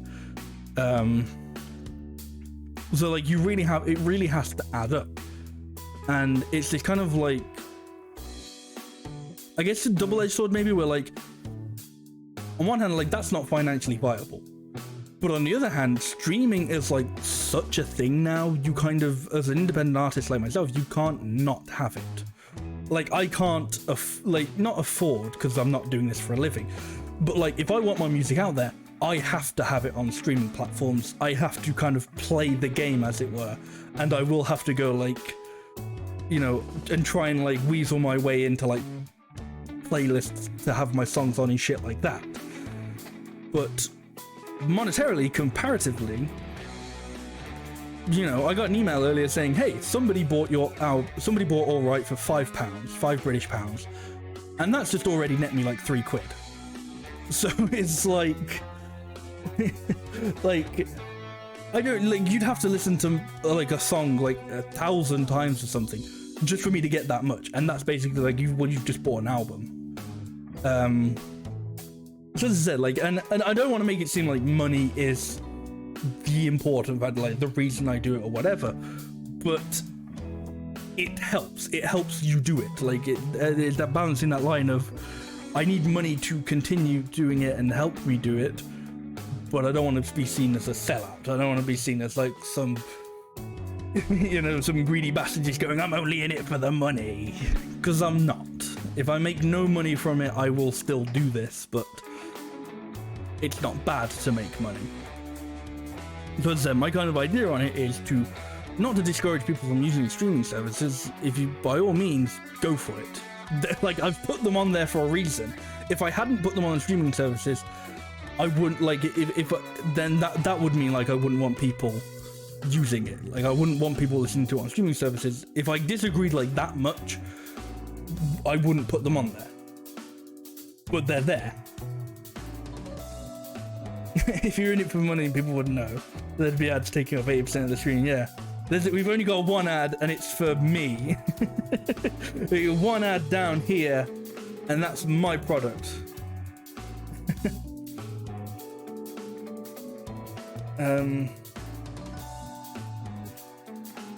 But yeah, like I should say, is if you can support the artist, then you should. Or not you should, but it helps. It will help much more than just listening to the music on a streaming platform will. So again, they're not saying, oh, you can't or you shouldn't or whatever, but I don't know. It's one of those things that's very confusing for me, because I am very, I don't know if traditional is the right word, or boring, or old-fashioned, but I just buy all my music. I don't use streaming services whatsoever. Like, my main music player is Windows Media Player, because I buy the CDs of like that, like that's how you know I'm old. Like, I don't even, like, I buy occasional vinyl. Actually, I was gonna say I don't buy vinyl, but I buy the occasional vinyl, but I buy CDs mostly. I have like maybe somewhere between 300 and 400 CDs. Maybe some people out there would be like, that's fucking nothing, but like basically, like, imagine if you go on Spotify and every time you saw like an album, I've bought one, you know. Well, maybe not that. You probably could see way more stuff on Spotify, but like, You know, the point is, like, the whole streaming is very new to me in music streaming. I've been doing fucking this streaming for years now. But, you know, it's something I'm not all too familiar with. It's very new and weird for me just because I'm not used to it, because it's just something, like, it's an area of music consumption I just don't partake in. Because I'm, as I said, I'm very old-fashioned. I buy the CDs, I rip them onto my computer, and I listen to them on there.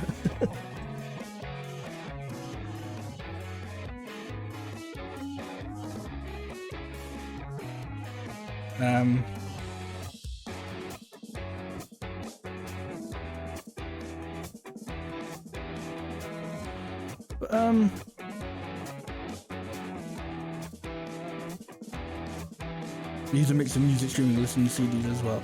Yeah. I think that's the thing. I think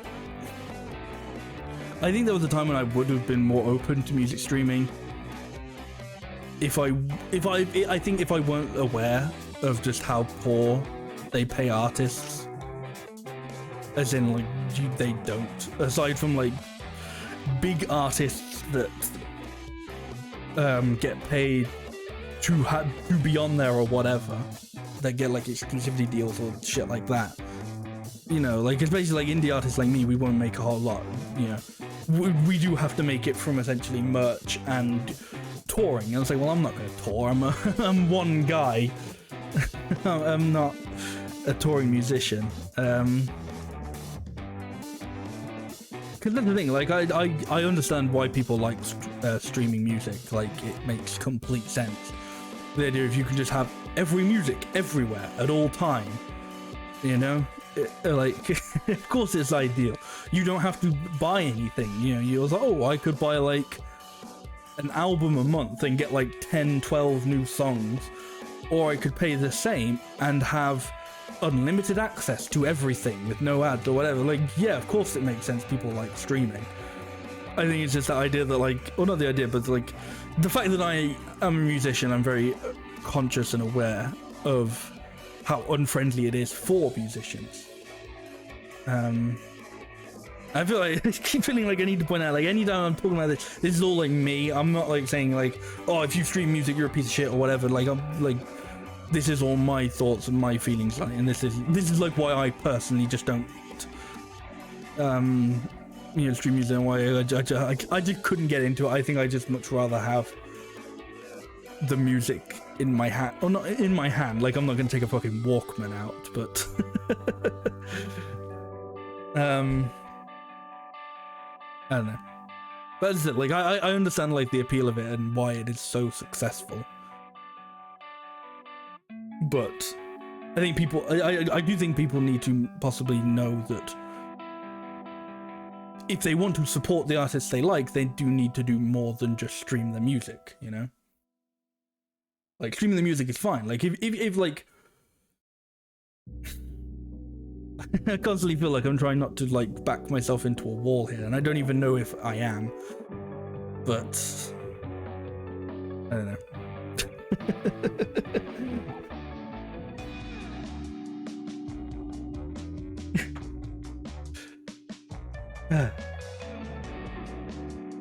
I guess on a slightly funny note with the streaming services, there's kind of a funny thing that I didn't realize was going to happen, which is on some platforms, not all of them, but on some streaming platforms, there was already an artist on there under Connor Alexander, which is the, I guess, pseudonym that I got. It's not really a pseudonym. Like, it's basically my name. I say basically my name because Alexander isn't actually my last name, it's my middle name, but I didn't really want to go by my last name because my last name sucks. Or it's not a very marketable, I don't know, it doesn't sound very cool or very marketable for musicians, but whatever. The point is, there was somebody who already had a song on some platforms under the name Connor Alexander. And for whatever reason, on some platforms, when the EP like launched today, they just merged us. So if you go on some platforms, think the ones I think I'm aware it's on is, I think Tidal, I think Deezer, and there might be one more. I think Amazon actually as well. I think Amazon, but I'm not sure. There will be like another song. I think it's called like You Were My Best Friend or something like that. I haven't listened to it. I don't know. I can't comment on the song itself, but that's not by me. That's by somebody else called Connor Alexander, or who goes by Connor Alexander. I have like messaged my distributor saying, hey, could you do something about this? I kind of don't want like people, I don't want like that confusion there. And we'll see if it gets resolved, but yeah. Know that so far the only thing I have released is Alright, and technically Hero of the Night on my Bandcamp, but just to avoid any potential confusion, I guess. Like, I don't know if it would be confusing, but it's just kind of interesting because I just had this thought, like, could you do that with bigger artists where like if I just like release something and put the name down as like Billie Eilish, just like my random track just appear under Billie Eilish's Spotify? Like, I feel like they'd have something against that, but be interesting to see. You've seen it with Spotify where some of your favorite smaller artists mixes them together because of them being smaller. Yeah, it's weird. I didn't know it was a thing until now. I just kind of, because that's the thing, like, I think this, like, that person's song is also on Spotify, but I don't think it merged as Spotify's. I don't know. As I said, I'm trying to get it fixed, but we'll see.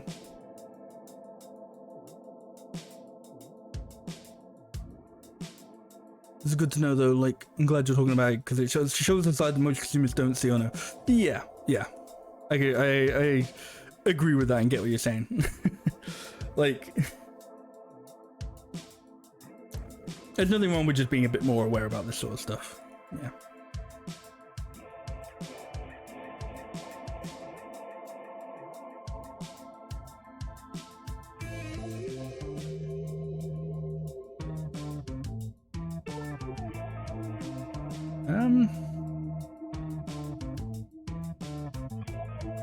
Even despite that I've gone for an hour and 44 minutes is kind of surprising. I didn't know how, like, I had no idea or plans or anything on like how long this stream would be. It's just sort of like a, I guess it's done when I feel I'm done sort of thing. It's done when the steam runs out. But I mean, I'm not even sure I thought I'd get this, I'd get this much. But it's good because, I mean, you know, it shows people are interested and that I'm also capable of carrying conversations. That's always nice.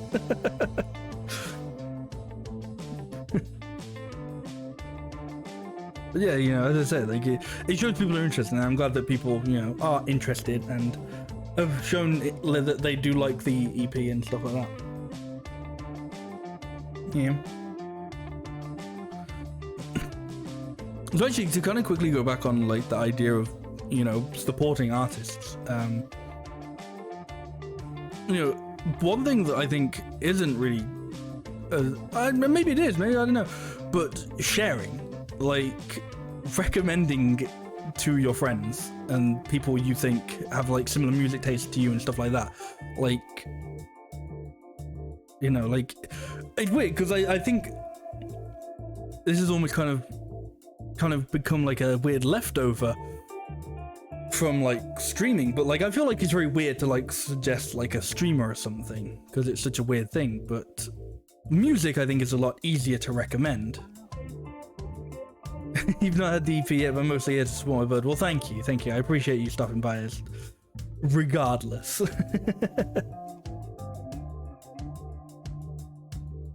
And it's like, yeah, you know, it helps the chat fill out and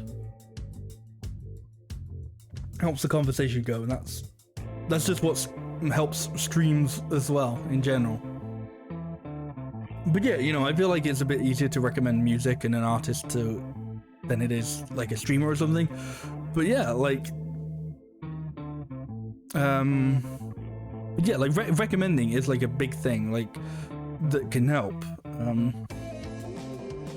Because that's the thing, like, even if you don't want to go like, oh, I don't have the money, or I don't want to, or whatever, I don't want to buy the EP or something like that, then that's not necessarily a bad thing. That's fine, whatever. But then if you recommend it to like a handful of people, you recommend it to like a group of your friends, and then just one of them does, well, that's still one more than like my reach has done, you know?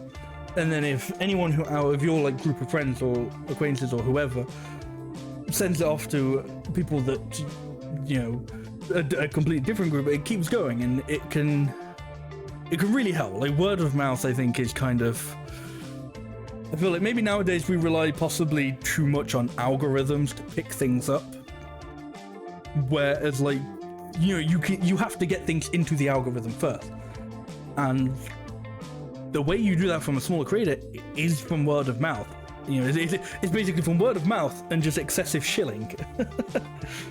So yeah, like you know, like if you want to know how to support me and like help do these things in the future and continue doing these things and that sort of thing, then buying the music is always helpful from a monetary standpoint, and recommending things and like sharing them with your friends or people who you think have similar tastes or whatever is helpful, you know?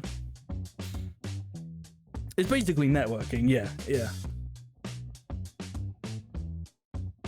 And I always feel I've been a bit bad at that. I think I've always had like an unwillingness to like play the game of networking, as it were. I think part of that is due to social anxiety, but I don't know. Maybe it's just different when it comes to music, you know? Music is a different beast to streaming and being an entertainer, I guess. But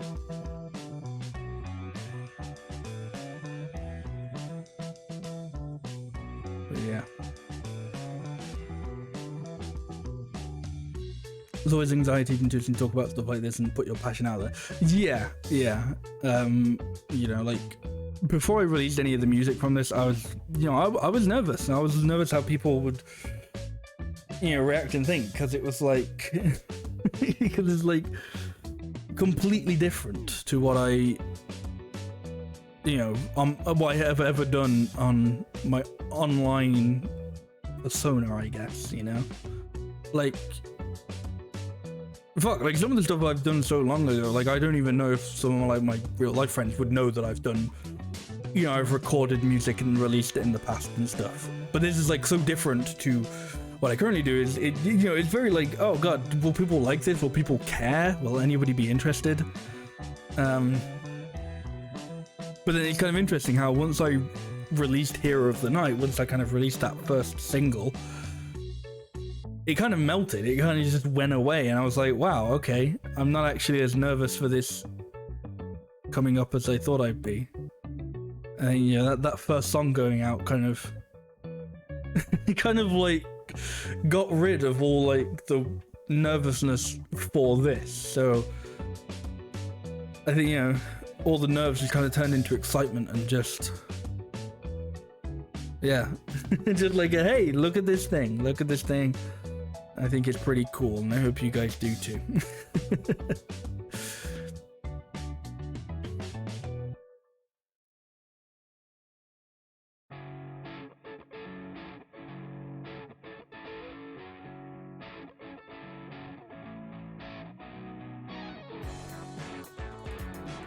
Seven stream is a nice change of pace. It is, yeah.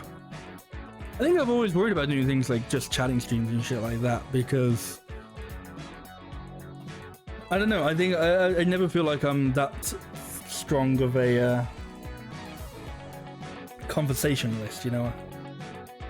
I think maybe it's just being way too self-conscious about it. It's like, you know, like you're always too, you know, like you're aware of the things that you do, but people aren't going to be, you know?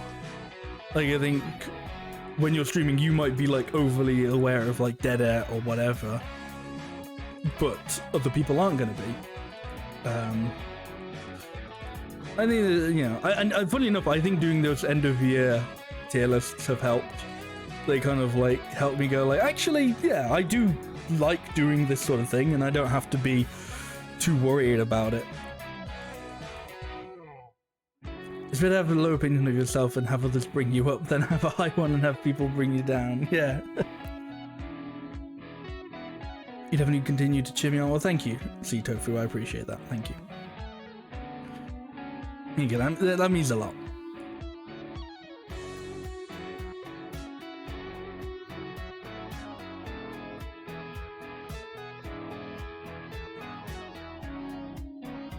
Yeah, it's just it's just constantly being like, oh, this little bit of hair is like sticking out. How irritating. I'm very vain. This is what happens when I've got the big cam up, is I just become vain.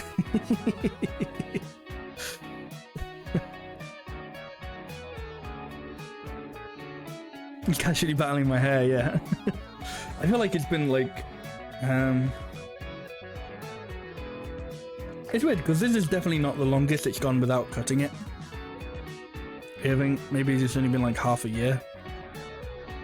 But it feels like the longest. But it also doesn't feel like that bad. Like it actually looks quite normal at the moment, but I know sometimes it feels a lot thicker. I don't know. You go to walk with a spider like every day.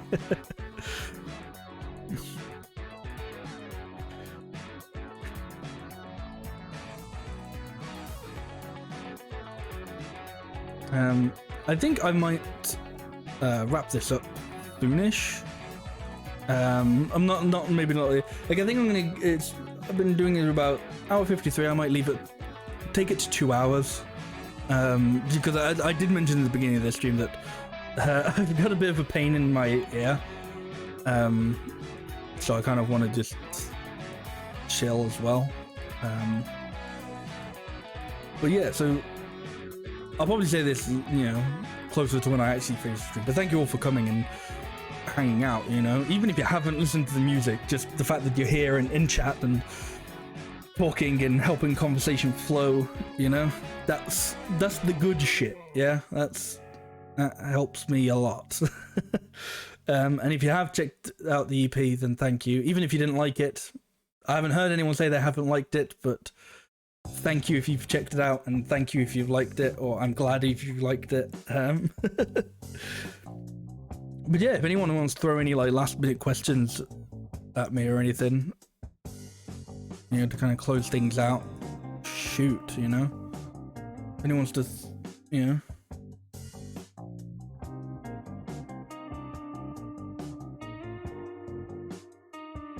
That's my day been. I didn't mean to do it, but I almost said all right. It's just like it's the perfect word. It really just it encapsulates just the nothingness of the word, of just the meaning. Like in reality, my day has been like I've spent most of it in bed, essentially nursing an ear infection. So it really hasn't been all right. But you say all right because you don't want to complain. You don't want to seem moody, but you don't want to seem happy. You don't want to seem like things are going too well. You don't want to seem like things are going too bad. So you are simply all right. I wish that I feel like I could just close the stream now and go. And there we go. We've, in a way, it feels like we've come full circle. But no, I think. It just makes perfect sense. It's the perfect word for this, for everything. That's a wrap, exactly.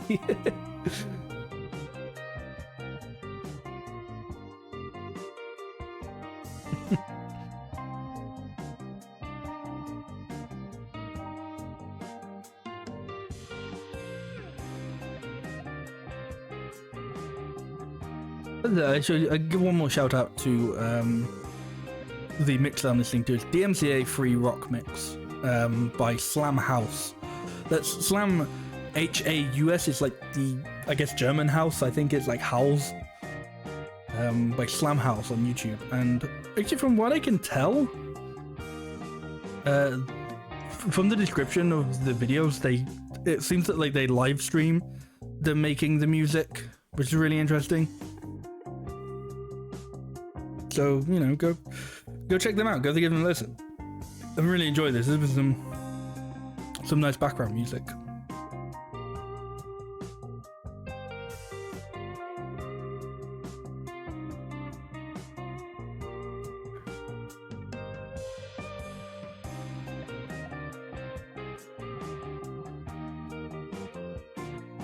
yeah, that's it. I'll probably wrap it up in a couple of minutes. So again, if anybody's got any last minute questions, any like, oh, I've just got to know about this bit of the song, or how you thought of this, or whatever. And I'm trying to think if there are any like last minute anecdotes I could tell about songs, but I don't think I can think of any. I think I told all of each song's anecdote, as it were.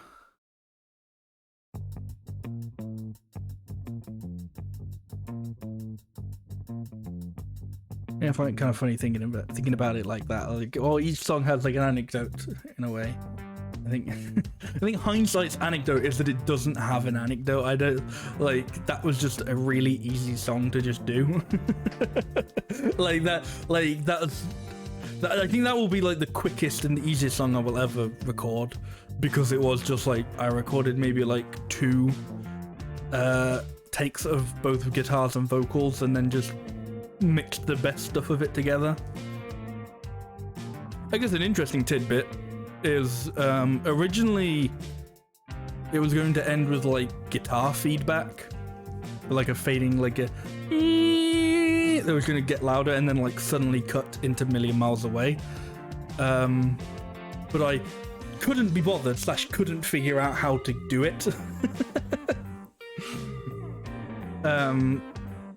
So I just kind of had it, have the silence or the fade. It fades out, right? I think it fades out.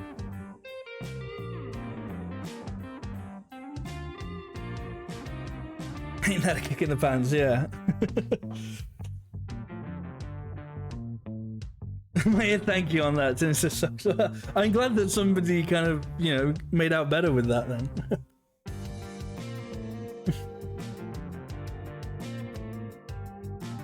Got to know so much of the Alright EP lore, yeah. We could start making the EP timeline.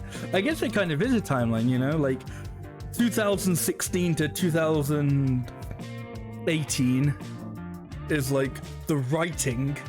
Like, not writing, it was the writing, the writing of it. 2021, summer of 2021 is the recording. January 2022, the release. That's the Alright timeline. It's well, like 5 years from writing to recording.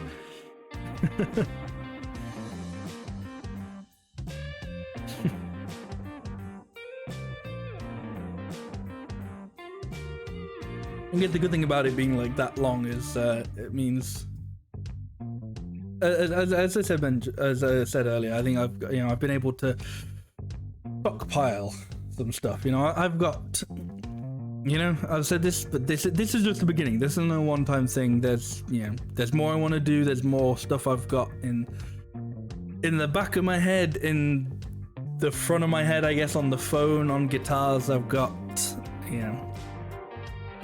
more stuff to come out with, and I hope when I do come out with it that people will enjoy it just as much as they've enjoyed this, if not more. I hope you enjoy.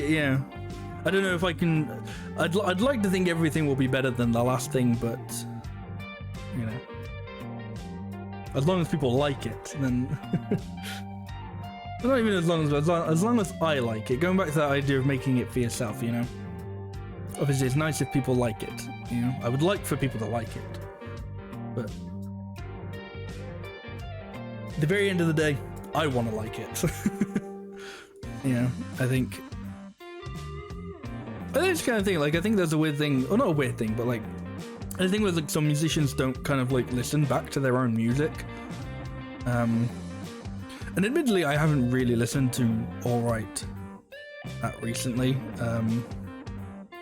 I was thinking about doing like a listening party of this, where we listen to it on stream, but it's a bit short, so we wouldn't exactly last long. Maybe we'll do that with future projects. We'll do listening parties. I think we definitely will with future ones, yeah. But no, like, I think to me it's the idea of like, well, I want to make music I like. I think I make music that I'd like to listen to. So it kind of, no, I guess I kind of get confused when people, or not confused, but like, I don't see it the same way when people are like, you know, I don't want to listen to like my own songs or stuff. Maybe I wouldn't listen to the recording, but I definitely want to like, you know, like, you know, I wrote it because I want to listen to something like that. I want to hear more stuff like that. So yeah. And we've officially been going for 2 hours, which, you know, I don't know how long I thought I was going to go for. So, but 2 hours is still good. 2 hours is still good considering I had no idea how long I was going to be able to talk about this for, and battling a minor ear infection, so.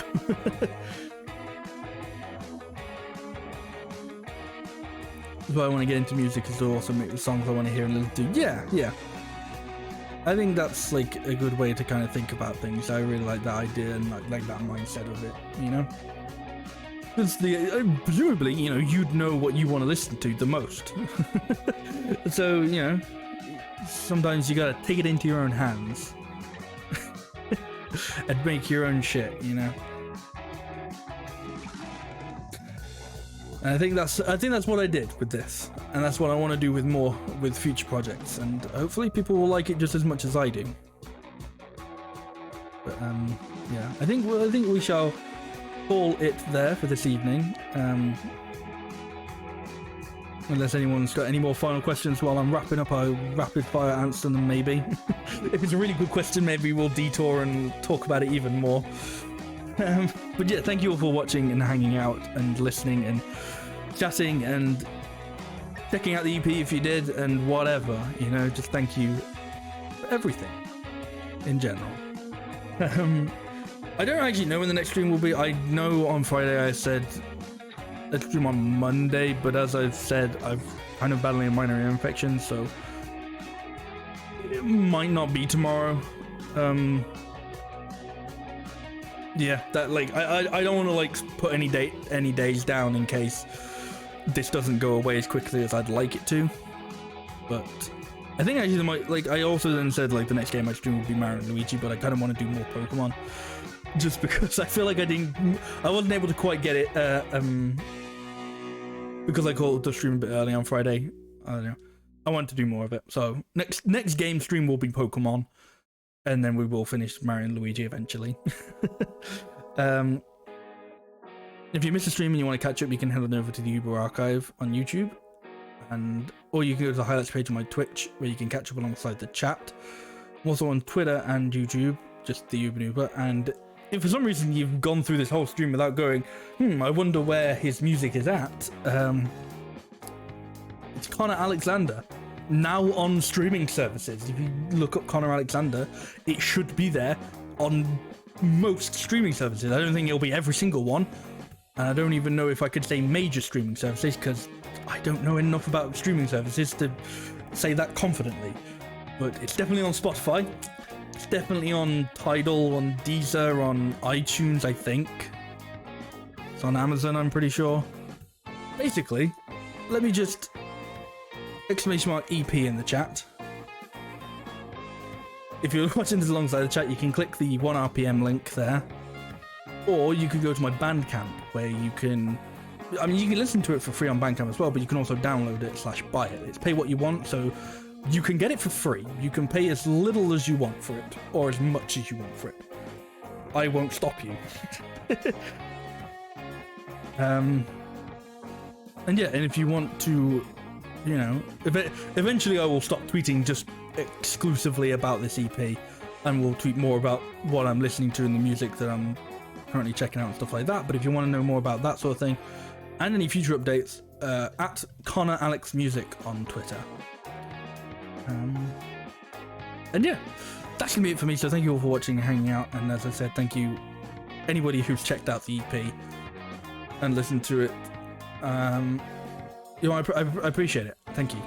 You know, this has been a long time coming, I guess, in a way. You know, I haven't done proper music stuff in a very long time, so just the fact that I have done something with it and people have enjoyed it means a lot to me.